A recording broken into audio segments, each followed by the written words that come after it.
The boy stood frozen in the courtroom, his wrists heavy with chains, his heart pounding against his ribs like a trapped bird. The judge's voice had fallen like a hammer. Life. The word echoed, hollow and final. And for a moment the world seemed to tilt around him. His mother gasped, collapsing into the wooden pew. The crowd murmured. And the boy, just 17, shoulders still narrow, eyes wide with disbelief, did the unthinkable. He asked for one phone call. Before I tell you what happened next, tell me in the comments where you're watching from. I love knowing who's listening. The guard hesitated, but something in the boy's trembling voice made him nod. The phone was cold in his hand, his fingers shaking so hard he could barely press the numbers. He drew in a breath, and then, through the heavy silence of the courtroom, rang his father. The first ring was endless. The second nearly broke him. On the third, a voice answered, calm, deep, unmistakable. Son, it was the voice of the U.S. Attorney General. Gasps tore through the courtroom as the boy whispered, Dad, they gave me life. The judge stiffened, robes heavy against his shoulders. The prosecutor froze mid-step, and the gallery, every journalist, every spectator, leaned forward as if history itself had just walked through the door. The father's footsteps came minutes later, but they carried the weight of centuries.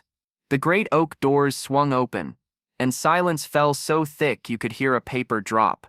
He walked with controlled power, not as a politician, but as a father whose blood boiled with both fury and fear. The boy's knees nearly buckled as their eyes met, and in that moment, everyone in the room realized something none had expected. This wasn't just a trial, it was a reckoning. The Attorney General spoke not as a statesman, but as a man who had once rocked his son to sleep. He reminded the court of what justice truly meant, that it could not bend to whispers, prejudice, or politics. His voice rose, sharp yet steady, cutting through centuries of unspoken truths. You sentenced a child without seeing him, without hearing him, without knowing him. That is not justice.